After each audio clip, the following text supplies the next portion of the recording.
อืม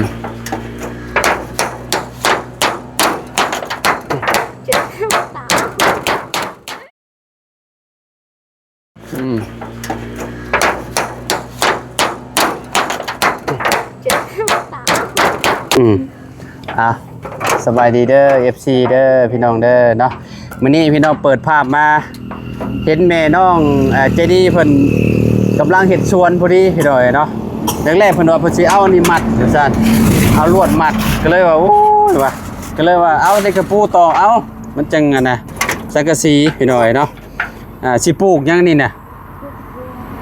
ปลูกบัวปลูกทางน้องๆเพิ่นเนาะเจดีน้องเลี้ยงสบายดีปะลุงเนี่ยมาต่อก่อนหน่อย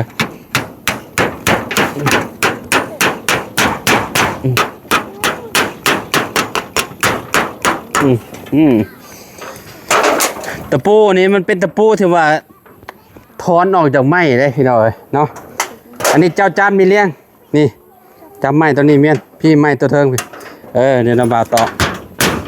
แอบดีๆเด้ออ๋อ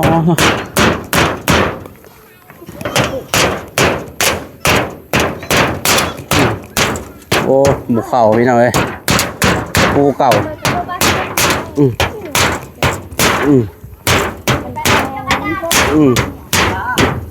งอเลยอยู่เฮือดแต่จริงมันมีบ่ตะปูเนาะตะปูมันนั่นตะปูมันใหญ่โพดโอ้เล่มมันใหญ่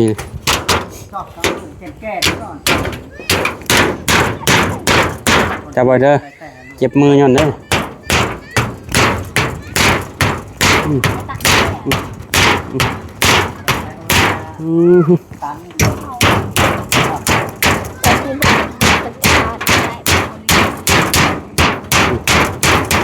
ได้อยู่ดอกอยู่พอตัวโรงเรียนก็จะเจ็บมือพี่น้องเลยเนาะต่อตัวนี้จับไว้ดีๆเด้อโยต่อมือตัวเองอยู่พี่น้องเอ้ย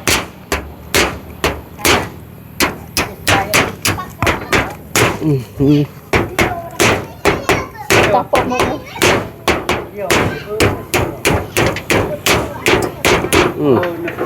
ได้อยู่แน่นแล้ว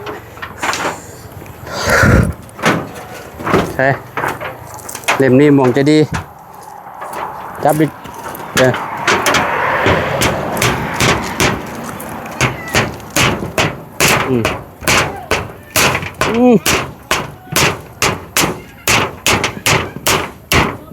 อ้าวข้างล่างต่ออยู่วะตับอันเนาะต่อเล่มหนึ่งอยู่ดีเนาะพ่อเนาะเดี๋ยวว่าบาเอามาเมจะดีเราความคิดเราดีอยู่พี่เราจะปลูกอันผักบัวเราจะปลูกผักบัวอันเอาไว้กิน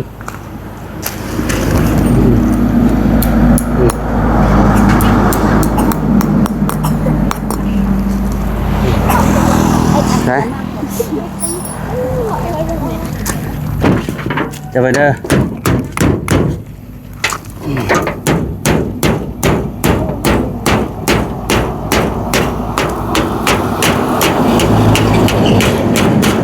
อ้าวจับนี่ก็อยู่แล้วใช้เอ็กบ่นี่ต่อเอาขึ้นอีกอันนี้บ่ขึ้นอีกบ่พ่อว่าสามีบ่ไก่ก็ยิบบุกเข่าแล้วสามีเนาะบ่มีไก่แต่เจ้าปลาเล็กน้อยเด่นเด้เล็กน้อยเป็นเจ้าสิบปีนบ่สานี่น่ะบอกว่าสิปีนเนาะที่ทางนั่นน่ะค่ะเอาตรงนี้เนาะฮะเอาตรงนี้ทางเข้าวะถ้าเข้ากับเข้ามุมนี้แหละเข้ามุมนี้แหละ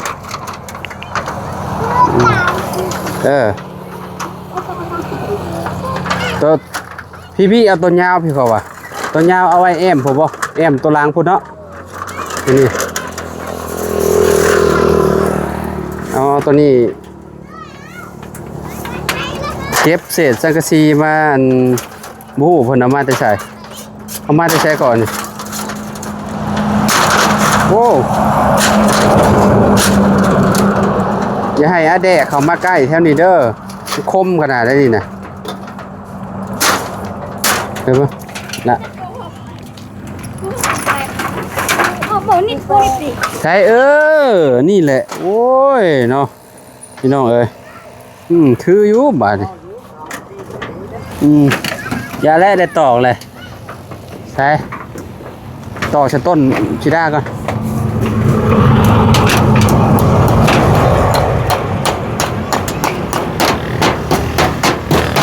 มาย่างยังบาดใช่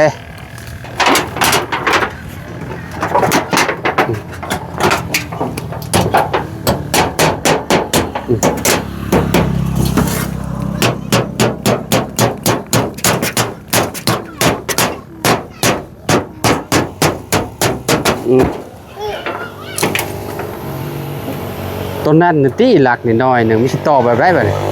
เปลี่ยนหลักใหม่บ่ได้บ่นี่ต่อแบบไรนี่เบิ่งเอาแบบนี้เนาะจะบีเด้อ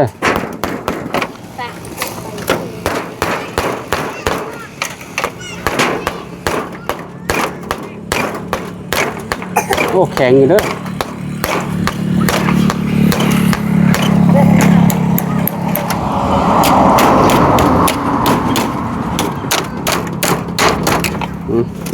ต่อตัวลมนี่ก็พอแล้วมันใช่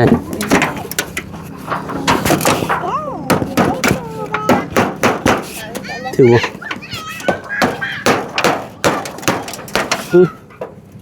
คุยเนาะไปใช้ชอดปีโอ้เข่าหน่อยหนึ่งได้อยู่เรียบร้อยบัดนี้ได้เลยตัวผมไปต่อผมก่อนเดี๋ยวจะดีเอาตัวนั้นไปใส่ผม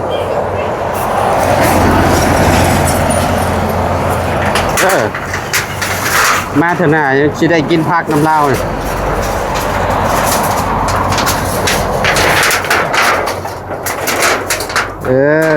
เอาทบก่อนนี่เอาทบก่อนนี่ก่อนเอาต่อกันนี่เดี๋ยวเริ่มบาดมือเด้อ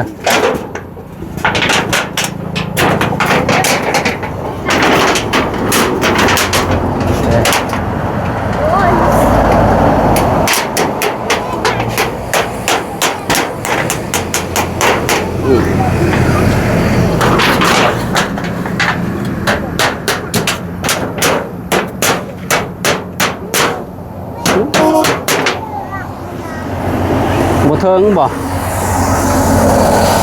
บุเทิงเนาะเอามาต่ออีกจะดีเอามาต่ออีกอันหนึ่งนี่มาต่ออยู่นี่มาจับนี่เลี้ยงนี่จับตอนเช้านี่โอเคได้แล้วแต่เอามาต่อแล้วบัดตัวนั้นเห็ดซำนี่ก็คือย่อยออกพี่น้องเอ้ยตัวพี่เอาเข้าในเข้านอกเอานอกเถอะโอเค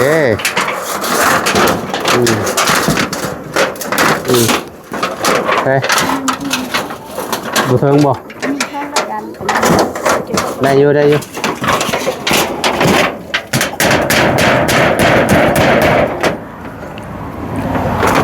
จับจะดี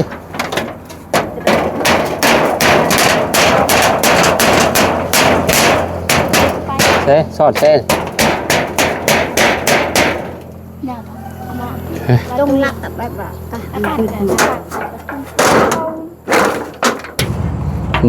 มาเนี่ย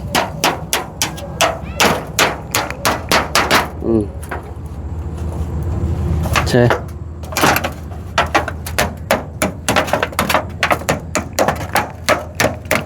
โอเคสำนี่มันไก่บ่มีมันกับสำนี่กับพ่อแล้วเนาะก็ต้องเอายังลายแล้วสะมีแต่มามุมนี้แล้วก็จบแล้วบัดนี้ แต่ละมื้อจะดีต้องฟดน้ำแล้วซะเอามามุมนี้เอามาต่อมุมนี้เลยมันจะดีมาต่อตัวนี้ก่อน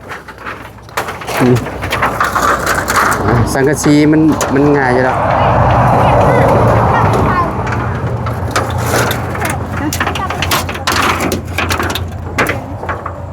ขึ้นร่อน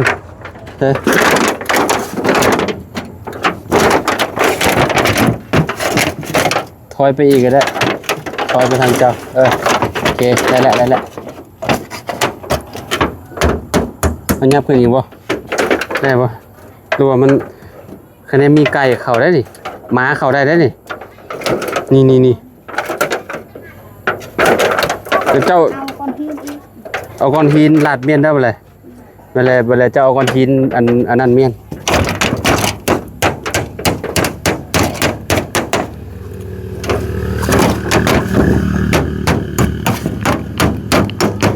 คือเราอยากเข็ดพี่น้องเอ้ยเข็ดจังได้เอาลักมันอันนั้นพ่นได้ดิมันห่างโพดลักเอาลักมาใส่อีกอันหนึ่งพอดีแล้วก็เอาสังกะสีมาประกบกันเลยนี่มองนี่เด้อตัวนี้ก็ได้นี่แม่จะดีนี่ถอนตัวนี้ออกรถนี่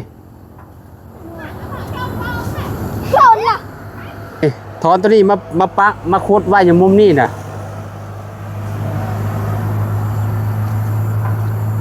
อ๋อฮ้อนพี่น้อยเนาะ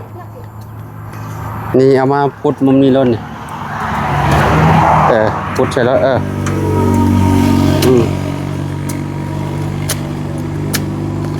ปู่หอมใบยะนางก่อนนะ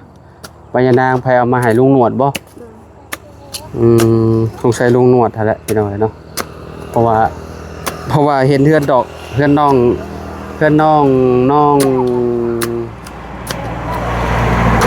เอา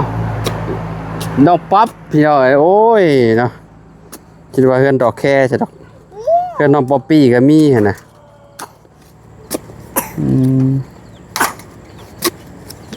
พี่น้อยเนาะพอแล้วเอาลงรถไปดิใช่ลงไปทางได้เบาเต็มเลยบัวปลูกสบายเวลาเราอยากป่นอยากยังเรามาเก็บมันอยู่นี่เลยปลูกมะพริกเฉพาะบัดอันนี้ต้นยังนี่ต้นมะสมโอบ่บ่มีแบบผักบ้งเจ้าก็ปลูกแล้วแหละแม่จะดีเอาผักบ้งปลูกฉะนั้นมันจึงได้กินไว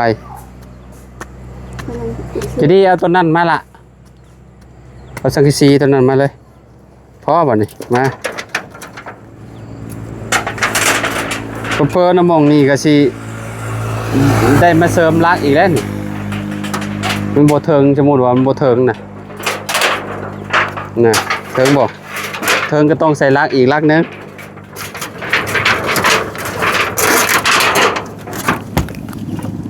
อันนี้รักแพงรักดอกแคบ่เลี้ยง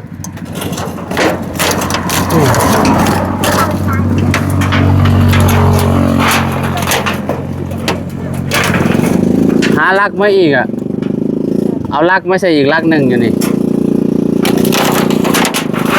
ทีนี้มันจับมันว่าวปลารอดปลาก้อนตัวนั้น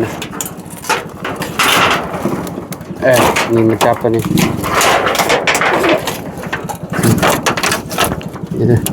บาดมือเนี่ยโอ้สุดยอดเลยสิคมขนาดนั้นนี่บายหนึ่งก็จวดเลยใช่ติดเองเดี๋ยว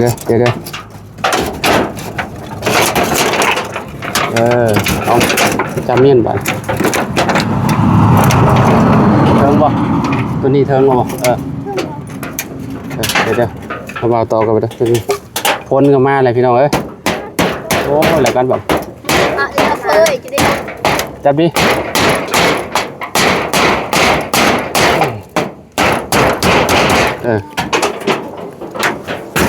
จำเด้อจำเด้อ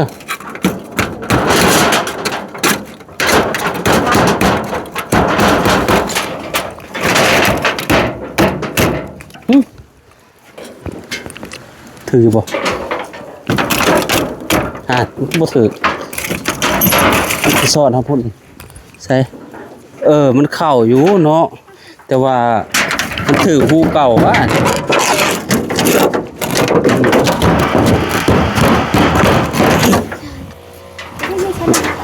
อยู่ละ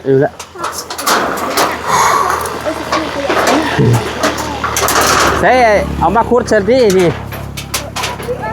นี่มุมนี้เลยนี่ซีเต้นอะไรอยู่บ้างเนาะซีใต้พวกนี้มาข้างให้ระเบ้าเลยเด้อ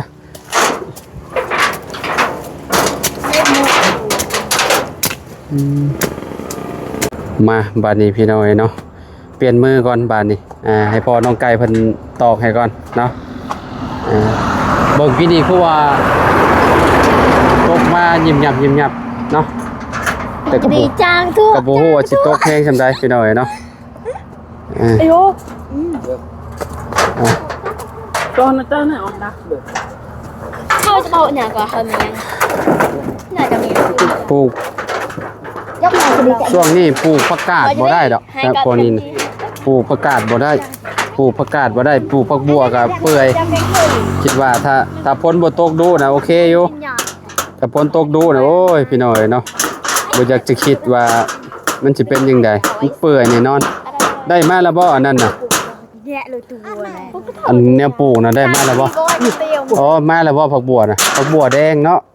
ผักบัวแดงมาจากเวียดนามผมจักกันอันเลี้ยมไปจับดูล่ะจับต้นเสานี่ไหมแล้วว่ามันบาดคาเด้อมุมนี้ยังไม่ได้ต่อได้นี่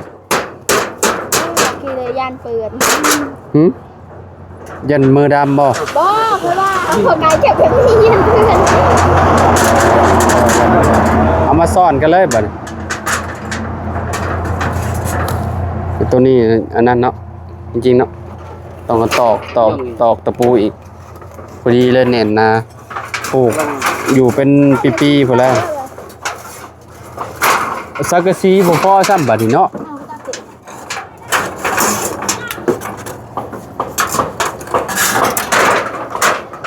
เรามาแล้วช้อนกันอยู่หั่นแหละได้แล้วบัดนี้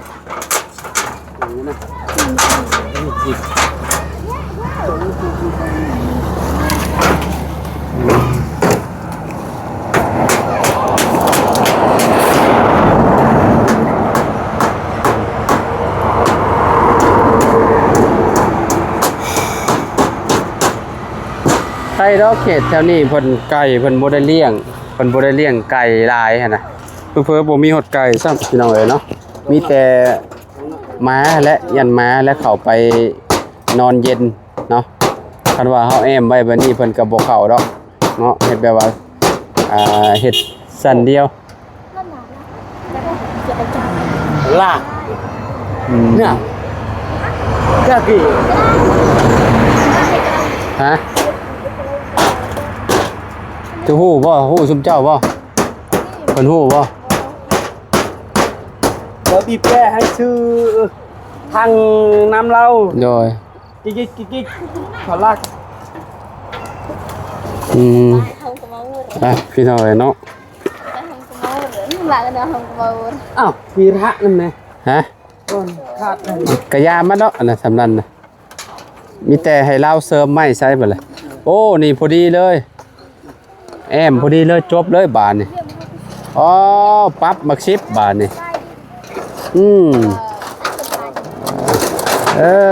คือแบบนี้เนาะห่วมมือห่วมใจช่วยกันคนละไม้คนละมือพี่น้องแบบใต้ไหมเนาะเจ้าแบบตัวนั้นเนาะ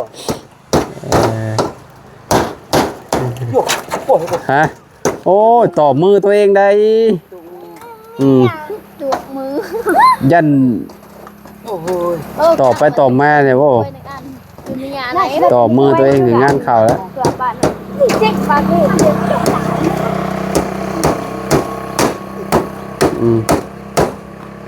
เห็นบอกมาแหละพี่น้องเอ้ยเนาะเว้ายังบ่ทันขาดคำตกโจกมาแหละพล ตะปูมา ตะปูนั่นน่ะตะปูอยู่หั่นจริงๆกันล่ะ เอามา เอออืม เอาเจ้าอย่างก่อน ยังขึ้นไปไหนประตูตู้กระตอกไม่อันน่ะสังกะสีเอาก็ได้ประตูนี่พี่น้องเอ้ยเนาะประตูนี่คนมาเลยพี่น้องเอ้ยเนาะโอ้เสียบไม้ซ้ำเนาะถือว่าแอมเนาะยังเหลืออยู่ตอกตะปูนิดน้อยนึงพี่น้องเดี๋ยวก็สำเร็จแล้วเนาะทางแม่ใจะดีเพิ่นเนาะเฮ็ดสวนครัวพี่น้องเนาะปลูกผักบัวเนาะจักสิปลูกยังไงแหละพี่น้องเอ้ยกระทาเบิ่งเนาะดีแล้วเราปลูกพังเนาะพี่น้องเอ้ยถือว่าแบบเป็นการดีเห็นนะเนาะที่ว่าเพิ่นปลูกพังแล้วเพิ่นก็เวลามันใหญ่เนาะเขาก็สามารถแกงใส่ปูใส่ปลาเนาะจะต้องไปซื้อพี่น้อยเนาะเจ้าก็เห็ดอันนั้นเด้แม่จะดีอันนั้นเห็ดไม้สองมีบ่อไม้น่ะเศษไม้น่ะให้พ่อน้องไก่น่ะตอกตะปูให้อันนั้นน่ะน้องไก่เห็ดประตูให้เล่าเนี่ยประตูน่ะตอกใส่สังกะสีน่ะดูว่าเศษไม้พาชลาก็ได้ทิ่มอยู่ใช้เศษไม้พาชลา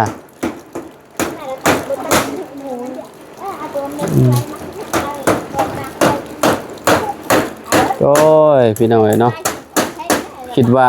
เพิ่นสิบ่ตกยามขับแต่ก็ตกคือเก่าพี่น้องเอ้ยใครแน่แต่ตกบ่แห้งปานใดเนาะเพราะว่ามันสิเบิดได้แหละคิดว่าพายุมันบ่หลายปานใดพี่น้องเอ้ยเนาะมันเริ่มเบิดแล้วแต่คือวันที่1จนฮอดวันที่9ที่10บ่โอ้บ่ให้เว้าแล้วอันน่ะพี่น้องเอ้ยเนาะตกแห้งอีหลีอันนั้นน่ะมีตกมาเฮ็ดแม่นปลูกรถต้นบกพริกกับปลูกรถบ่มีบ่ไปคออันดอกแค่ได้บ่มีบ่เพื่อนดอกแค่ตอกเข้าให้สีอันเลิกเลยกว่ามันขาด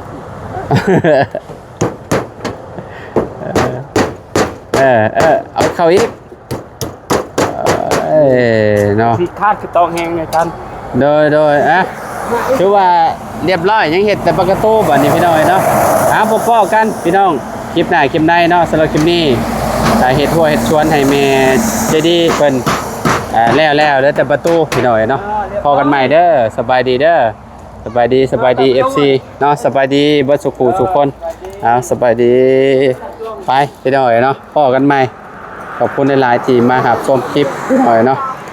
สำหรับคลิปนี้ไปแล้วสบายดี